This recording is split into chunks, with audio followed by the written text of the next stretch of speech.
Nako, mga kababayan, magagaliitin na naman kayo dito. Grabe itong binalita ni Madarahog, no? Na mangungutang na naman daw tayo. Ang Pilipinas, mangungutang tapos kokораkutin na naman. Mapupunta na naman sa bulsa. Tapos tayong magbabayad. Grabe. So, pag napanood nyo to, talagang magagalit kayo. Pati itong mga mga kasundaluhan, mga Marines, AFP, retired general, mga kapulisan, talagang manggagalaiti dito pag napanood nila to. Mantakin nyo mga kababayan, tayo na naman ang magbabayad nito. Sa utangin ng gobyerno. Grabe. Panoorin nyo mga kababayan kung paano tayo anuhin na naman, gaguhin. Eto, ulitin natin ha. Eto na! Nagkandalit-silit sila tayo. Panoorin nyo to.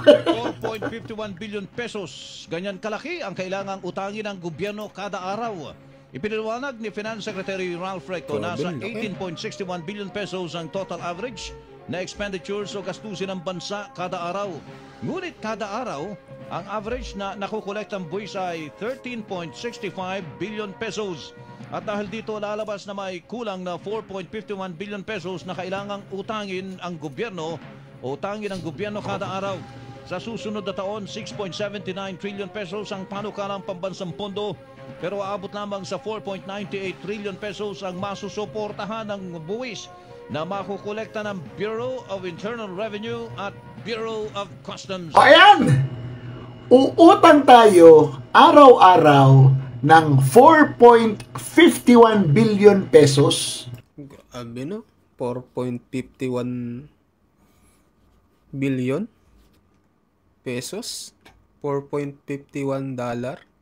Grabe. Para lang matustusan ang gastusin araw-araw ng gobyerno na nag-a-average ng 18.61 billion. Oh, di ba? Kaya kayo dyan na may mga utang, huwag kayong mahiya. Kasi ang Pilipinas nga na isang mayaman na bansa, ayan, nangungutang pa rin. Oh. At yung mga nangungupit sa mga nanay nila, isipin nyo, pag kinupit nyo, yung pera ng nanay ninyo, mababawasan yung pang-ulam ninyo. At mangungutang na naman yung nanay ninyo. Parang nangyayari sa Pilipinas, no? Yan ang nangyayari sa Philippine economy ngayon. Ha? Ang budget natin for next year is 6.69 trillion pesos. Pero ang ating average income next year is only 4.98 trillion pesos. Oh, di ba? 6.69 trillion pero ang income natin ay 4.98 trillion. So yung kulang niyan, iuutangin. Oh. Unye, mas mga kababayan, utang na naman. Grabe. Talagang nangyayari sa Pilipinas, no? Buti kung may nakikita tayong progreso. Kung may mga infrastruktura, 'di ba?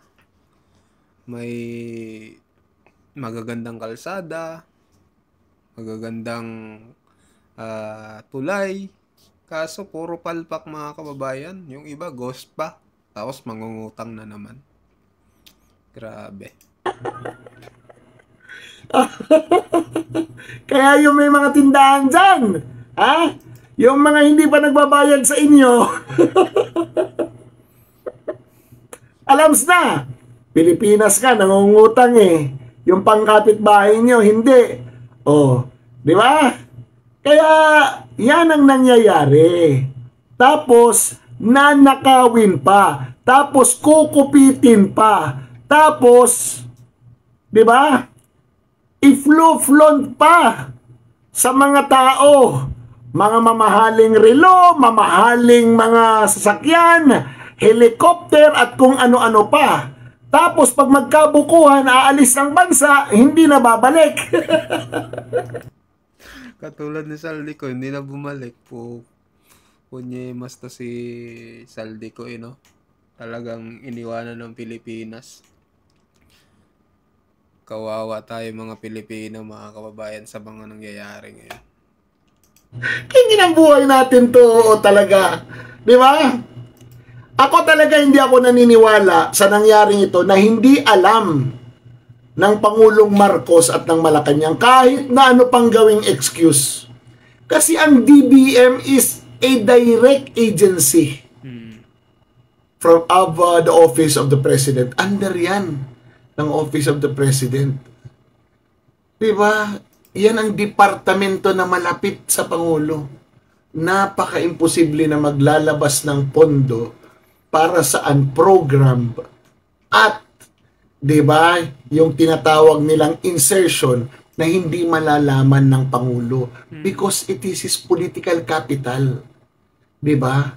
Pag meron siyang gustong gawin at merong mambabatas na medyo kakausapin, yung mga pinag-uusapan nila, release ko yan. So, di ba? Ganun yan kasi. Yan yung katotohanan eh. Alam niyo yung iba kasi sinusugarcoat nila, tinatago nila, pero ganyan naman talaga eh. Yan naman talaga ang kalakaran sa gobyerno. You scratch my back, I will scratch yours. Ang problema dito sa administrasyon ni Marcos I will scratch your back and I will scratch your scrotum. Nang tinola talaga, oo. Ayun mga kababayan, di ba? Grabe, no? So, anong masasabi nyo dito sa sinabi ni Madarahog na talagang nakaka-alarma ito? Kasi mangungutang na naman mga kababayan. Mangungutang na naman tayo, tapos tayo na naman yung kawawa. Dahil yung pinangutang nila, tayo din yung magbabayad. Di ba? Kaya nakakagigil tong nangyayari sa Pilipinas mga kababayan. Mangungutang sila tapos ibubulsa lang din. Pambibili ng mga sasakyan, ng mga mamahaling bag, mamahaling relo. Yung iba bumibili pa ng ano yan? Yung mga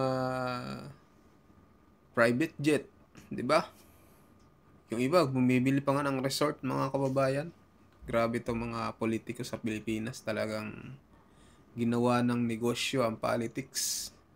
Hindi na para sa bayan para na sa business ang itong ginagawa nila sa Pilipinas. Talagang nakakagalit ito.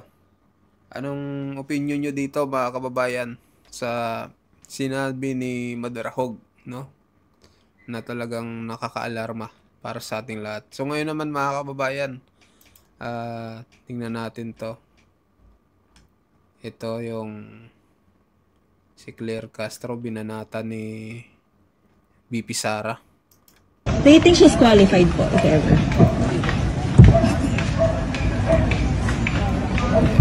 Sabi dito, Claire Castro nagdadala ng kahihiyan sa bayan ayon kay BP Sara. So ito, panoorin natin.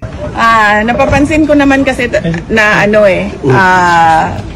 or napapansin naman na natin lahat na si BBM hindi siya pumipili base sa kwalifikasyon ng kanyang mga appointees. Napapansin natin na pumipili siya base sa kung sino yung kaalyado nila at sumusunod sa kanila. Pero kayo ma'am, tingin nyo, qualified ba si Yusek Castro? If she's gonna be... Hindi ko siya kilala. Hindi ko siya kilala at hindi ko alam kung anong nagawa niya para sa bayan, para siya umabot. At hindi ko nagawa kung ano yung hindi ko alam kung ano yung nagawa niya para sa legal circles and legal community and judicial system para siya maupo ng Department of Justice Secretary. No? Ang masasabi ko lang ay hindi siya magaling na tagapagsalita ng Office of the President because she brings embarrassment to the country. Kasi ang tagapagsalita ng isang pangulo, pinakikinggan yan ng global community, ng international community. At pag nakikita ng mga kapitbahay natin o yung mga malalayong lugar na ganito magsalita ang tagapagsalita ng Office of the President, nagdadala yun ng kahihiyan sa bayan. Alright. Thank you, ma'am. Do you think she's So, ayun, mga kababayan, anong masasabi nyo dito sa banat ni BP Sara dito kay Claire Castro, no? Na nagdadala ng kahihiyan daw itong si Claire Castro ayon kay BP Sara. So, ano opinion nyo dito, mga kababayan? Mag-comment kayo, mag-like at mag-share. At ito, madaming mga comment dito na depressed na naman si Auntie Claire dito sa statement ni Ma'am BP Sara. Siyempre, sasagot yan, mga kababayan. Matik na yan. Si Auntie Claire pa. So, anong opinion nyo dito, mga kababayan? Mag-comment kayo, mag-like at mag-share ng ating video. At sa mga bagong pasok, pa-subscribe po ng ating YouTube channel, mga kababayan. Maraming salamat po.